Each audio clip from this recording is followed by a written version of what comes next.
I've always lived a simple life, happy with a steady job and some peace and quiet. I learned the value of hard work and discipline from my dad, who taught me everything about welding.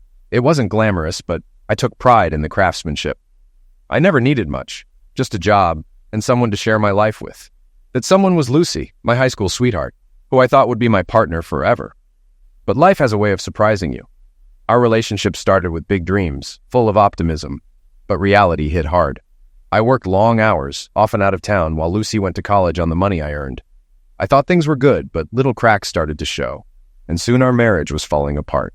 One night, driving down the highway with the radio on, I couldn't escape the memories of Lucy and everything that went wrong. I switched to a talk show about UFOs, anything to distract me. The truth was, I didn't just leave her, I ran, trying to escape the betrayal. Let me back up. I'm Stan Shipman. I was married to Lucy for 5 years. We were high school sweethearts and rushed into marriage thinking love would be enough. I was wrong. Money was never a problem. I've been a welder since I was a kid, taught by my dad. After high school, I breezed through welding school and started working right away. I even did underwater welding and made good money, enough to put Lucy through college. Now she's a paralegal at a big law firm downtown. So why am I running? Why am I on the freeway in the middle of the night? It all comes down to the woman I married and her bad influence of a friend. Lucy used to be sweet, but things changed.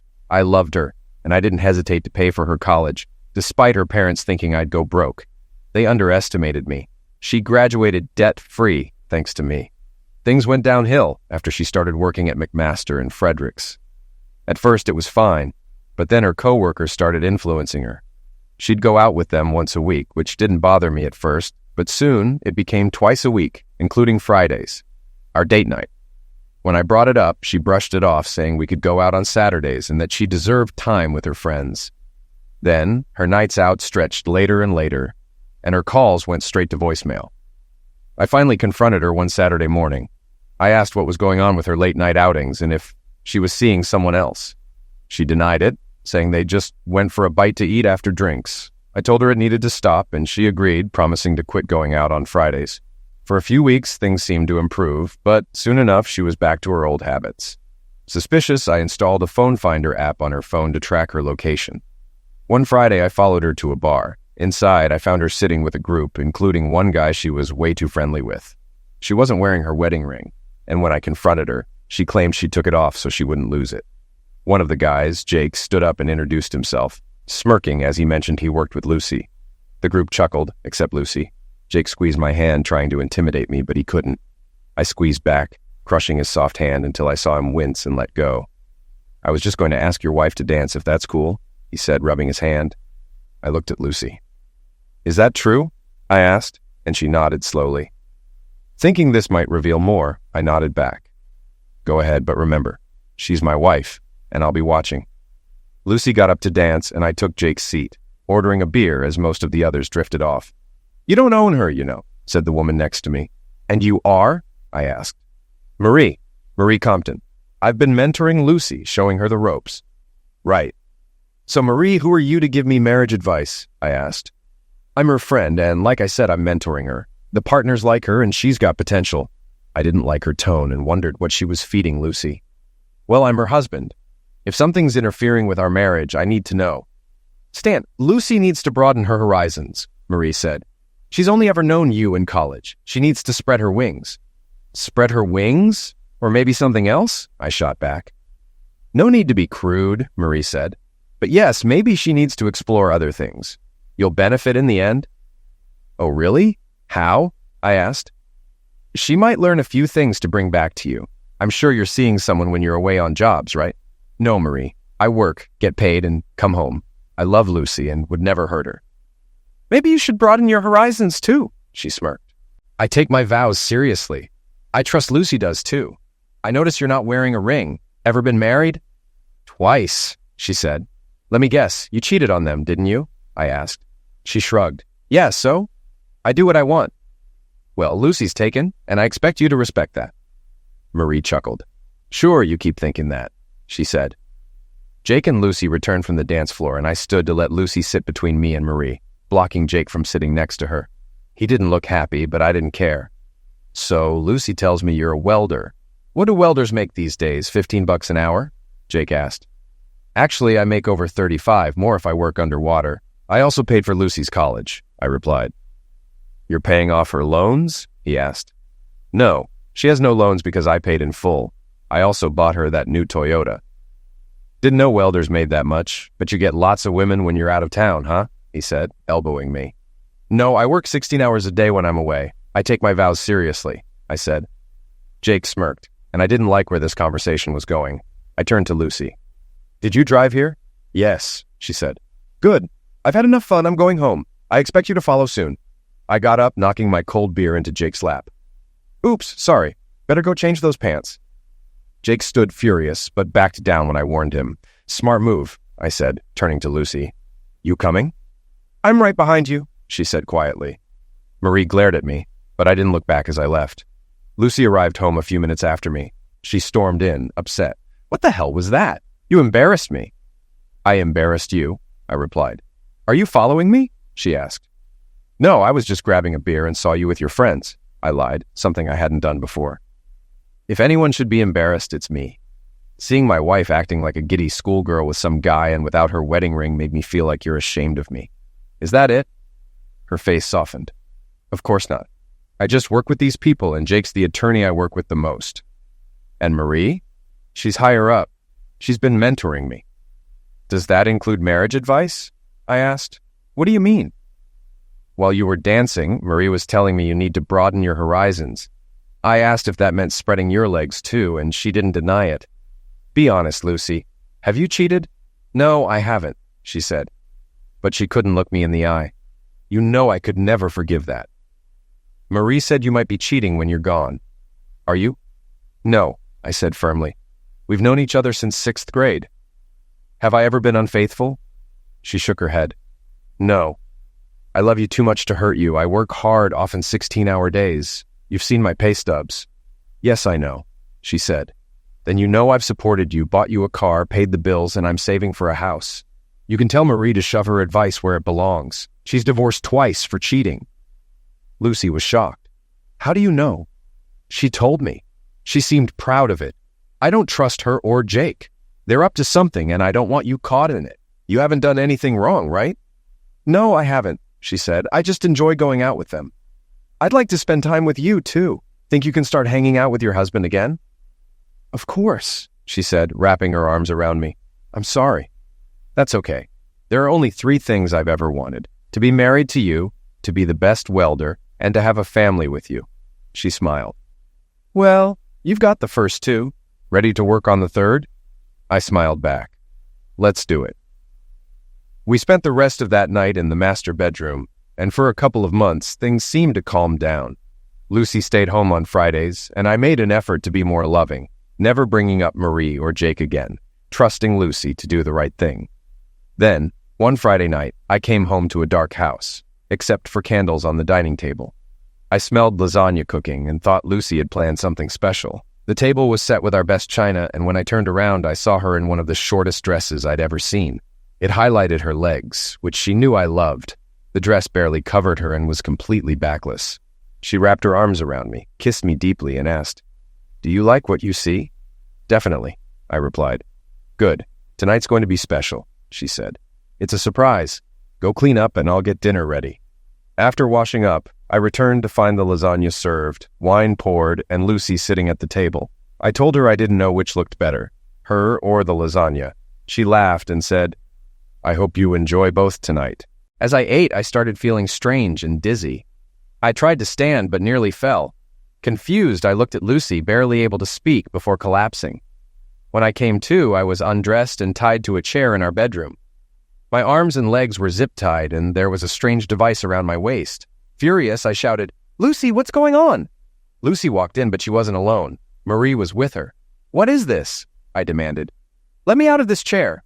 Marie calmly said, "No, it's best you stay put so you can watch your wife expand her horizons." "You pilled me and tied me up for this?" I yelled. "Yes," Marie replied.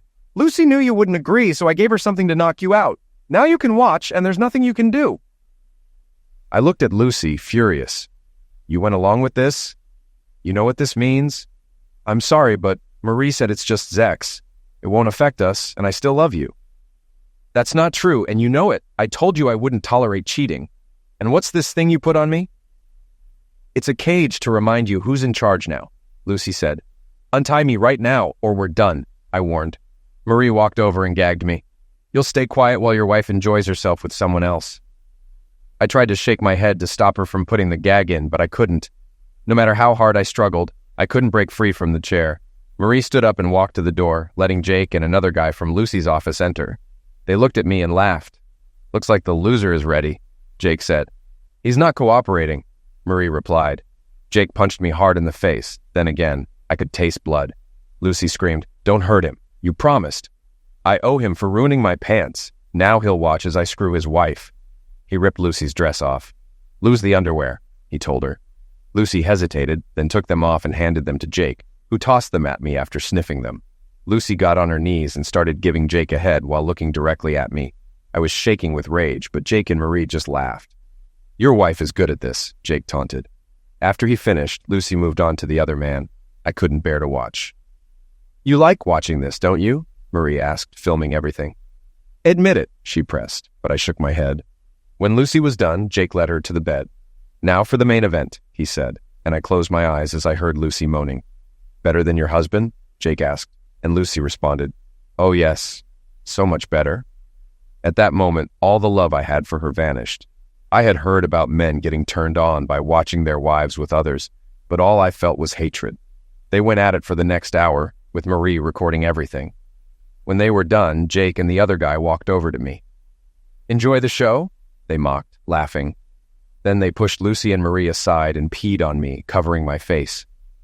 I thought I'd be sick as Lucy laughed. Jake leaned down and warned me, Say anything and I'll make your life hell. From now on, your wife is mine. I'll do whatever I want, whenever I want. After they left, Marie walked over. Don't cause any trouble or it'll get worse, she said. Let him loose after I'm gone, she told Lucy, then left. Lucy removed the gag and cut the zip ties, then unlocked the cage. She started to say something, but I cut her off, grabbed my clothes, and called emergency. What are you doing? She asked, panicking. I told the operator about the attack and illegal detention. Lucy freaked out, trying to grab her phone and keys, but I stopped her. You're not leaving, I said. Please don't press charges. I don't want to go to jail. Trust me. Jail is the safest place for you right now, I replied coldly. Get dressed. The cops will be here soon. You don't know Jake and Marie. They'll come after you, she warned. Get dressed, I repeated. Lucy, sensing my resolve, quietly put her clothes on. Her phone buzzed in my pocket. It was a message from Marie. Everything okay? I texted back. Everything's fine. He's not happy, but he'll deal with it. I sent the message, hoping Marie would fall for it. When Lucy came back to the living room, the cops had arrived. I let them in, and they could tell right away something was wrong. One officer took my statement, called for an ambulance, and collected evidence from my face. The other officer talked to Lucy in the bedroom. After conferring outside, they came back in, and Lucy was brought out in handcuffs, crying. Please don't let them arrest me. It was just for fun, she pleaded. I shook my head and turned away. More police arrived along with an ambulance. A female officer took Lucy away, and the officer who took my statement explained that she was being arrested for illegal detention, pilling, and sexual attack. We need to take you to the hospital for blood and urine tests to see what they gave you, he said. I agreed, knowing more evidence would help. You should also get a protection order, he added, handing me a card for a DA's office attorney. She'll meet you at the hospital. I thanked him and went with the paramedics, who gave me a quick check on the way. At the hospital, they examined me, took samples, and gave me painkillers. Just as I was starting to relax, a woman entered. Stan Shipman, she asked. That's me, I replied. I'm Linda Calloway, the assistant DA on your case. How are you feeling? I've been better, but I'm okay.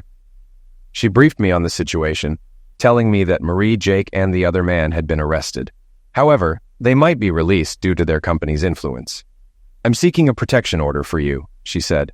Thanks. Do you think it will help? Maybe, but no guarantees, she admitted. I understood. I guess I'll just have to deal with it, she nodded. They'll be in jail until Monday for now. You might also want to hire a divorce lawyer unless you plan on staying with your wife. No, I'm done with her, I said. She told me I'd be kept overnight since my apartment was now a crime scene.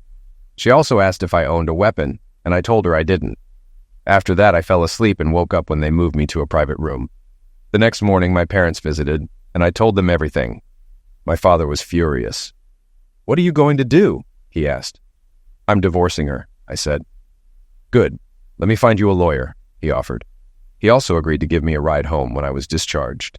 Later, Lucy's parents came by, shocked and embarrassed by what she had done. Her father asked if I planned to divorce her, and I confirmed it. "I'm truly sorry," her mother said. "If she needs a place to stay, she can come live with us." I thanked them, grateful for their understanding. After saying goodbye, Lucy's parents left. A couple of hours later, the doctor checked me out and cleared me for discharge. I called my dad to let him know, and my parents arrived just as the paperwork was completed. After the nurse gave me instructions, they wheeled me to the car and we headed home. When we arrived at the apartment, my dad helped me to the door, and we said goodbye again. "Call if you need anything," he reminded me. "Thanks, Dad," I replied. Inside, I noticed the place had been searched by the police. I also saw a message on the answering machine: "Dead meat." The number was private, and after replaying it, I realized it was a recorded line from a Rocky movie, not someone speaking directly. Then, the doorbell rang. Through the peephole, I saw a brunette who looked familiar from the night I met Jake. I activated my phone's camera, then opened the door, keeping the chain on. "Yes?" I asked as I opened the door slightly. "Mr. Shipman?" A woman's voice responded softly. "That's me. And you are?" "Holly Brinkman. I work with your wife. Can I come in?" "Are you alone?" I asked cautiously. "Yes." I unchained the door and let her in. "What can I do for you, Holly?" I asked, noticing her nervousness. Without a word, she handed me a manila envelope. "What's this?" I asked, taking the envelope. "Please open it," she said quietly. I went to the kitchen and grabbed a pair of gloves, not wanting to leave fingerprints on whatever was inside. I opened the envelope and found photographs of a dead man, hands tied behind his back. I stared at the images. "Who is this?" I asked, my voice tense. "That's my husband, Brian," she said, tears welling up in her eyes. "Did you report this to the police?" "Yes, but they ruled it a suicide. The firm we work for has influence. They own part of the police force and some judges." "Did Jake have anything to do with this?" I asked, thinking of the implications. "I don't know, but it's possible he ordered it." "So why are you still working there?" I pressed. "I have no choice," she admitted, her voice trembling. "You're not just a legal secretary, are you?" I asked, the reality dawning on me. "No, my husband tried to fight back and he paid the price." "So you're forced to stay, doing—" "Yes, I'm basically there for the attorneys and their clients." "And Marie?" I asked, now connecting the dots. "She's like the madam. She assigns us." "And Lucy?" I hesitated. "She was being groomed, yes," Holly confirmed. I found a note tucked inside the envelope, written with letters cut from a magazine. It read, "Back off or this could be you." "Did you read this?" I asked Holly, showing her the note. "No, it was dropped at my apartment this morning with instructions to hand-deliver it." "Would you testify to the DA?" I asked. "No, I want to stay alive. You don't understand how dangerous these people are, especially Marie." "How many people at the firm know about this?" I asked, trying to assess the scale of this. "Everyone at the executive level," she replied. "Thanks for bringing this to me, Holly. I'm truly sorry for your loss. You're a good guy. Lucy's lucky to have you," she said with a sad smile. "Thanks," I said, escorting her to the door. I watched Holly leave, scanning the street to make sure no one was watching. Once the coast was clear, I locked the door behind me. The voicemail in the envelope had just changed everything. I still planned to divorce Lucy, but now the stakes had escalated, and after I dealt with Jake, Lucy would be praying for the Grim Reaper. I stopped the video I had been watching and picked up the phone, dialing Linda's personal cell. "This is Linda Calloway," she answered. I quickly told her about the voicemail and the envelope. "This changes everything. Bring it to me right now," she said urgently, giving me her address. I decided I needed to get out of town for a bit. I packed a bag for a few days, grabbed the meat cage Lucy had used on me, and put everything in my truck. I also packed some basic welding tools, called my boss to ask for time off, and he agreed, saying I had plenty of vacation time. I double-checked everything, locked up, and headed to Linda's condo, arriving within 30 minutes. She was shocked by the photos in the note. "I also have a video of my conversation with the woman who delivered it," I told her. "Let me see it," she said. I played the video, and she was stunned. "This explains a lot," Can I get a copy? I let her copy the video from my phone. Then I remembered Lucy's phone in my pocket and handed it to her. What's this? She asked. It's Lucy's phone. I grabbed it the night Jake attacked me. You might find something useful. I'll have someone check it out, she said, then paused. Maybe I should involve the state or feds. If what Holly said is true, we can't trust our local police. She looked at me. What are you going to do? I'm leaving town for a bit, I replied. Let me know where you are, okay? Will do, I said. I left, unsure of where to go. I withdrew as much cash as I could and kept an eye out for anyone following me. The images of the man who was eliminated haunted me, reminding me that I could be next if I wasn't careful. Late at night, I decided to call an old friend. Yeah? Said the gruff voice on the other end. Dave, it's Stan. Stan, what's going on? I've got a bit of a situation. Can I crash at your place for a few days? Sure, buddy. Just grab a couple of six-packs on your way. Will do. See you soon. Feeling relieved, I hit the road, stopping at a convenience store to grab some beer, ice, and coffee. I also picked up some cigarettes for Dave, knowing he'd appreciate the gesture. After all, he was letting me stay at his place for a while. Dave Brolin was about 15 years older than me and had worked with my dad. That's how we met, and he became like a big brother. I learned a lot from him while working in my dad's shop. He had a tough upbringing. His father died from mesothelioma after years in the shipyards, and his sister Beverly cared for their mom until she passed from cancer a year ago. I'd known Beverly for a while. She was attractive in a girl-next-door way, but we were more like siblings. I hadn't seen her in a long time and was curious to catch up. Dave had married young, but divorced after finding his wife with a coworker. He never remarried and now looks after Beverly, who lives with him. I arrived at Dave's house around 2:30 a.m. with my stuff and met him on the porch. Hope you brought beer, he joked. Of course, I said, handing him smokes. Inside, I saw a stunning blonde coming down the stairs in pajamas. Who's the blonde bombshell? I teased. You know who I am, idiot, she shot back. It was Beverly, grown up, fit, and looking nothing like the girl I remembered. Beverly, is that really you? Yeah, genius. What are you doing here so early? Did Lucy throw you out? Not exactly, I said, my voice tight. Noticing my bruised face, Beverly's tone softened. I'm sorry, Stan. What happened? That's why I'm here, I replied. Grab a beer and tell us, Dave suggested. I grabbed 3 beers and handed them out, teasing Beverly about her age. She flipped me off and smiled, then told me to spill it. So I told them everything about Lucy, Marie, Jake, and showed the video of my meeting with Holly. They were stunned into silence. Damn, Dave finally said. Do they know where you are? I don't think so. No one followed me. Good. We're up on this hill and we'll see anyone coming. I still have the weapons I got from your dad. You remember how to shoot, right? Yeah, but I haven't touched a weapon since then. No worries. I'll take you out back to practice. Bev's become a decent shot too, he said with a grin, and Beverly flashed a mischievous smile. Does your dad know you're here? Dave asked. No, I didn't tell anyone yet. I need to let the assistant DA know, though. I didn't decide to come here until I was already on the road. I'll call your parents in the morning. Turn off your phone and take out the battery, just in case there's a tracker, Dave suggested. I shut off the phone and removed the battery. Lucy's arraignment is Monday? Beverly asked. Yeah, the DA hopes they'll hold her without bail, but I'm not sure, based on what Holly told me. You can stay here as long as you need, Dave offered. I've got a job in a week, but you're welcome to stick around. Thanks. I'm planning on taking 2 weeks off, so hopefully things will be settled by then. If you need anything, just ask, Dave reassured me. Dave smiled at Beverly and said, I'm sure she'll keep you busy, but you're our guest. Your folks always treated us well, so just relax and enjoy the country air. Beverly stood up, yawning.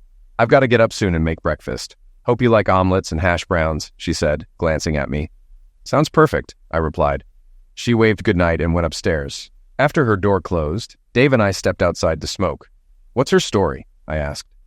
I thought she'd be married with kids by now. She never found anyone she cared for. Dated a few guys, but none of them measured up. Measured up to what? I asked. Dave looked at me seriously. She's always had a crush on you. Really? I said, surprised. Yep, the only reason she never told you was because of Lucy. Are you serious? As a heart attack. I've even heard her call your name in her sleep. That's a little too much info, I said, feeling awkward. Dave just smirked. It is what it is. When did she turn into a babe? I asked, shaking my head. She's always been pretty. You just had blinders on with Lucy. Yeah, I guess I did, I said quietly. Look, if you two get together, that's fine by me. Just don't break her heart, okay? She's had feelings for you for a long time. I'm done with Lucy, I reassured him. Good. Just don't lead her on, he added. We finished our smokes and Dave headed to bed. I followed shortly after and fell asleep as soon as my head hit the pillow. I woke up to Beverly yelling, "Rise and shine." It was 8:30. After my morning routine and a quick shower, I got dressed, pulling off my wedding ring and leaving it on the dresser. When I came downstairs, Beverly was making breakfast in a short t-shirt and cut-off shorts, her hair pulled back. She looked amazing, and I wondered why I hadn't noticed before. "Smells great," I said. She smiled. "Coffee's ready. Want butter pecan creamer?" "Absolutely." "Help yourself, just save some for us," she said with a wink. I poured a cup and joined Dave, who was reading the paper. "Morning," I said. "Morning," he replied, still focused on the news. "There's an article about a lawyer getting arrested. Could be connected to your case." I glanced at the article, but it didn't offer many details, so I handed it back. By then, Beverly brought breakfast to the table. "This is amazing," I said after a bite. "Glad you like it," she smiled. After breakfast, Dave stood up. "I'm heading into town for a bit. If you need to call the DA, use the house phone." "Thanks," I said. Beverly handed him a list and he left. I turned to her. "Need help with the dishes?" "Not necessary, but I'd appreciate it," she replied with a grin. I helped Beverly clear the table and she tossed me a towel while she washed the dishes. "I see you're not wearing your ring. Are you really going to divorce her?" she asked. "Yeah, I told her I wouldn't tolerate cheating, and I meant it," I said firmly. "Good," she replied with a slight smile. "Glad to see you still have some backbone." "So, what's your story? How are things with you?" I asked. She shrugged. "Okay, I guess." "Anyone special in your life?" I asked, curious. "There was, but he was taken. Besides, I had to take care of my parents," she said, looking a bit sad. "Yeah, I heard," I said sympathetically. "I worked as a waitress to help out after Dad died, and when Mom got too sick, I stayed home full-time to take care of her," she explained. "I'm sorry." "Don't be, I don't regret it. I just hope someone will be there for me when I'm that age," she said with a soft smile. "So, what happened after your mom passed?" I asked. "Had to sell the house to cover the expenses. Dave let me have what was left, and I've been living here since. He offered to send me to college, but I turned him down," she added. "Why?" I asked, surprised. "I want to make it on my own. I'm working at McDonald's and taking business courses at night," she said proudly. "Good for you." "Dave's still talking about starting his own fabrication business. He wants me to handle the accounting," she said. "Still on about that, huh?" I laughed. "Yeah, he does custom work for folks around here and makes good money. His dream is to work full-time from his shop."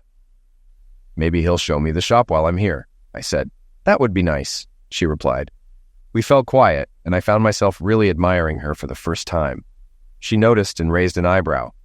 "What are you staring at?" she asked. "I think I'm looking at the most beautiful woman I've ever met," I told her. She blushed and looked down. "Stop teasing me." "I'm not. I admire everything you've done. Taking care of your parents, working your way through school. I just wish I'd noticed it sooner." "Well, you were blinded by Lucy," she said, smiling. "Yeah, you're right," I agreed. With the dishes done, Beverly dried her hands and turned to me, her expression firm. "She used you, you know," she said bluntly. I sighed. "I think you're right. I saw through her years ago," she continued, shaking her head. "Why didn't you say anything?" I asked, curious. "You wouldn't have believed me. She had you wrapped around her finger," Bev said with a hint of frustration. "All I wanted was to keep her happy," I said quietly, looking down. "And look where that got you," she said, her voice rising. "She got her degree, a new car, and everything else on your dime. Then, when she didn't need you anymore, she traded you in. I'm glad she's in jail because I'd tear her apart if she were here." "I believe you would," I said with a smile, trying to lighten the mood. Bev crossed her arms and stared at me intently. "I need to know one thing." "What's that?" I asked. "Are you going to fall for her tears and take her back?" I shook my head firmly. "No, that's not happening." "Good," she said, visibly relieved. "Just remember that." Without warning, Beverly pulled off her t-shirt and tossed it aside, revealing herself to me for the first time. She quickly undressed, walked over, wrapped her arms around me, and kissed me passionately. We made love in the kitchen as the morning sun streamed through the window. I love you, Stan Shipman. I've always loved you.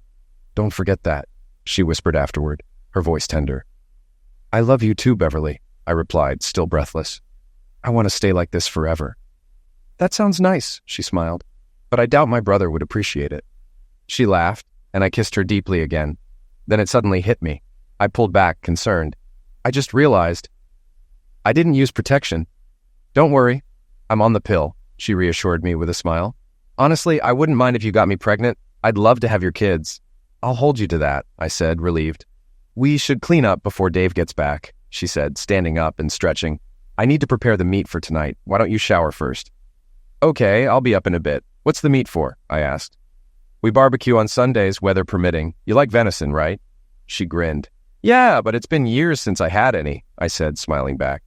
Good. I shot at myself with Dave's .50 caliber flintlock and dressed it in the field, she said proudly. You're quite the woman. I'm impressed, I laughed. I knew Dave's flintlock had to be at least 49 inches long. Did you load it yourself? I asked, intrigued. Of course. Patched round ball with 100 grains of double F powder. I even molded the bullet, she said with a wink. Damn! Do you like fishing too? I asked, genuinely curious. I love fishing. I bait my own hooks and clean my own fish, she replied, clearly proud of her skills.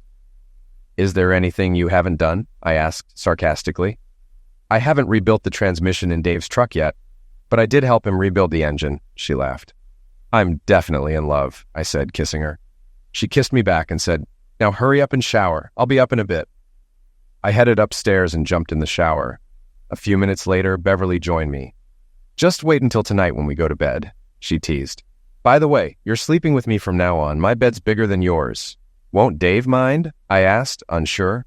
Nope, we're both consenting adults, she winked. After our shower, we got dressed and went back downstairs. I need to call the DA to let her know where I am, I said. Beverly pointed to a wireless phone. Use that one. I picked it up, nearly forgetting it was long distance. Linda answered after 2 rings. Linda Calloway, she said. Linda, this is Stan Shipman. I'm calling to update you on my whereabouts. Stan, I was worried. You're calling long distance. Where are you? She asked. I'm with an old family friend and turned off my cell for safety, I explained. Got it. I'll keep you updated. The feds are investigating the firm your wife works for. I also contacted a top divorce lawyer in the area for you. I hope that's okay. No problem. I appreciate it, I replied. She's expecting to hear from you tomorrow. If anyone can help, it's her, Linda said. Thanks, I'll do that, I said, jotting down the information. Linda provided details and promised to update me on the arraignment before we ended the call. By the time I hung up, Dave was back and I helped him carry in the groceries. I called your parents, he said. They were worried. I told them you're staying with us.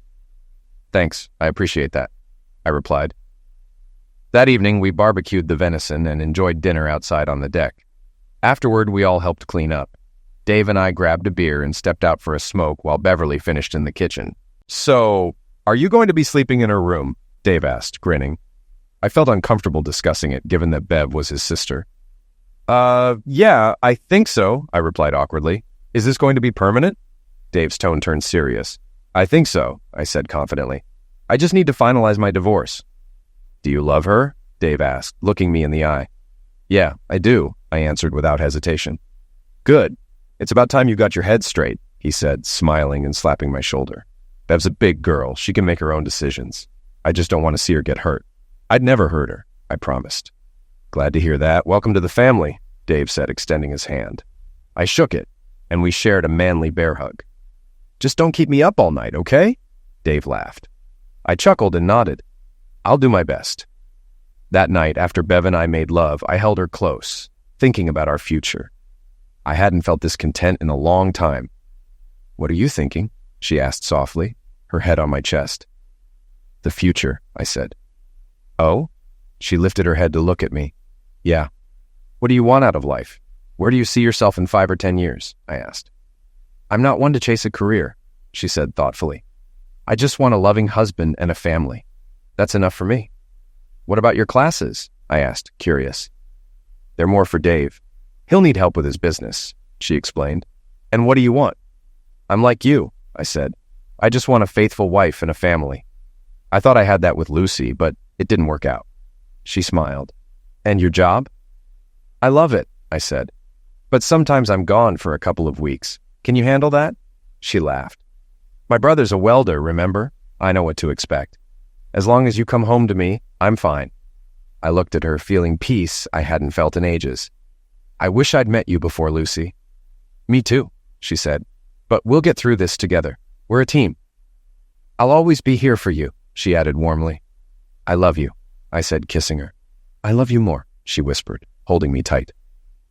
That night, I fell asleep feeling truly loved. The next morning, Beverly was up early. After making breakfast, she kissed me before heading to work, reminding me she had class after her shift. I'll be home by 9:30. You guys fend for yourselves, she said, grinning. I love you. I love you too, I replied, touched. After she left, Dave came down and joked, No kiss for me? Beverly laughed, gave him a quick peck, and said, Stay out of trouble, as she walked out. I glanced at the clock. I need to call that divorce lawyer. Dave motioned to the phone, so I dialed. Law Office of Bernice Goodwin, a friendly voice answered.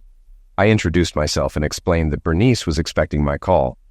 Hold on a moment, she said. Soon another voice came on.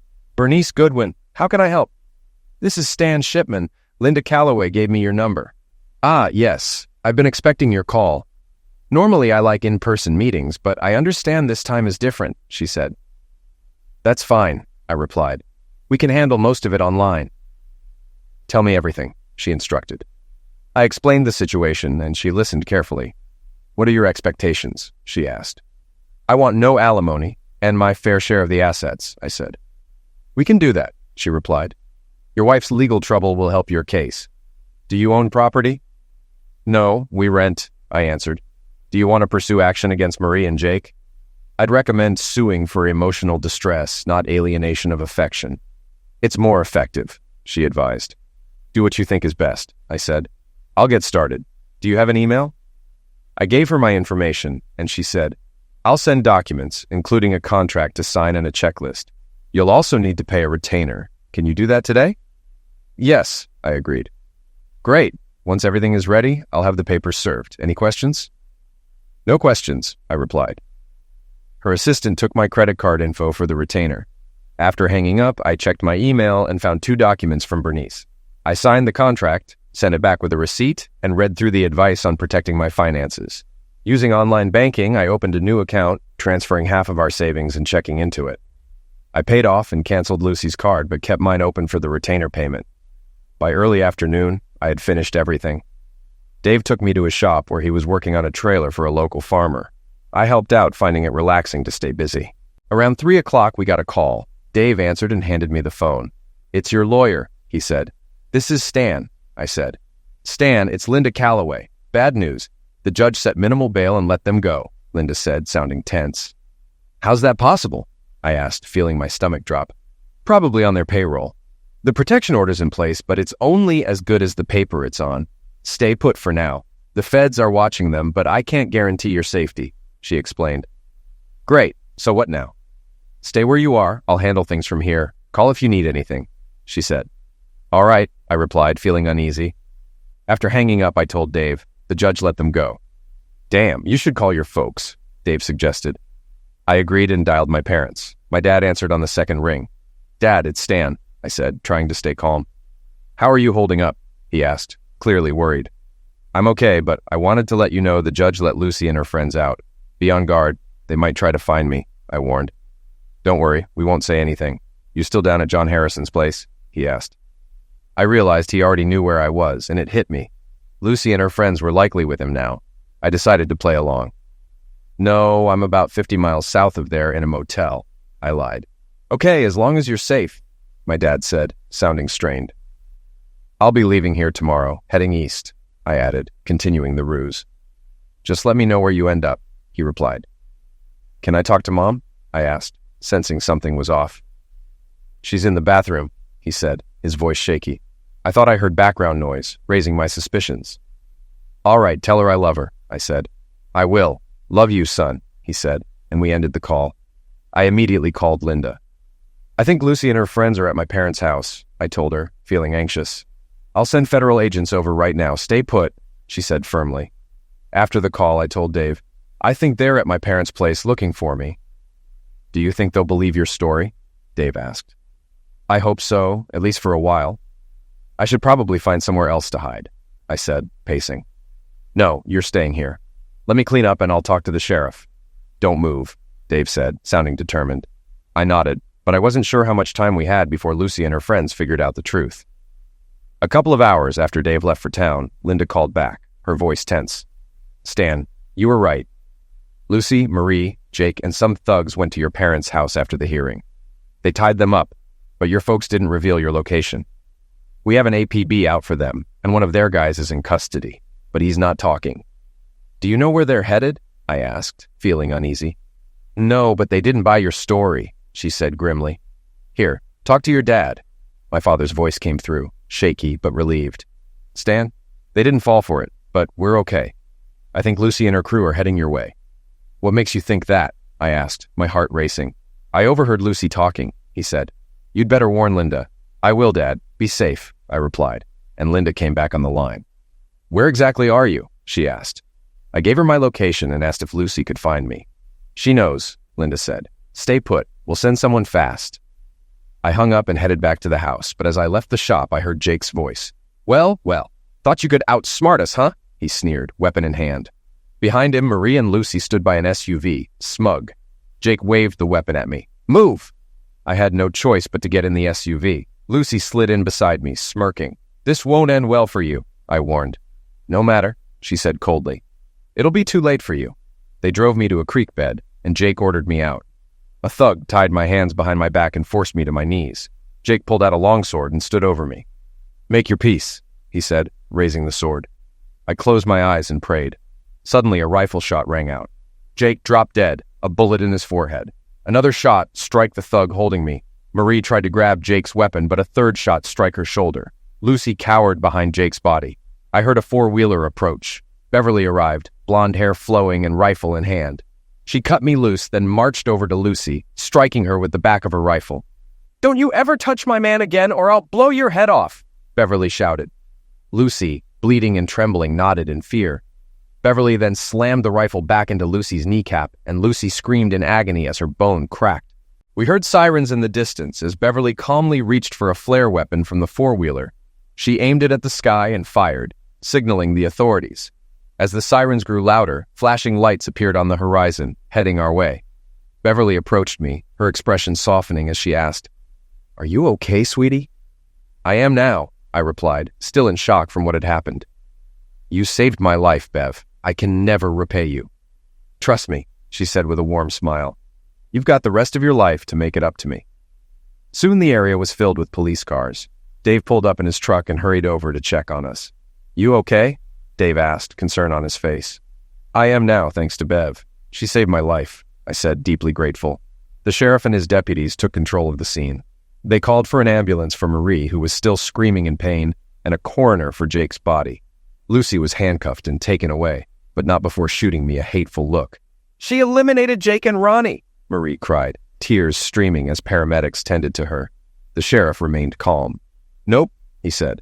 This is Dave's property, and under the castle doctrine, Miss Brolin was within her rights to protect Mr. Shipman's life. You're lucky she didn't eliminate you too. As deputies loaded Lucy and Marie into separate squad cars, the sheriff told me, they're both being charged with attempted liquidation and conspiracy. With the evidence we've gathered and your testimony, it's a sealed case. After the police collected the evidence and the bodies were removed, Beverly and I got back on the four-wheeler and rode home, with Dave following in his truck, relieved but silent. As we parked, I turned to Beverly. I thought you had classes today, I said, still in awe. She grinned. Dave came by McDonald's and told me what was going on.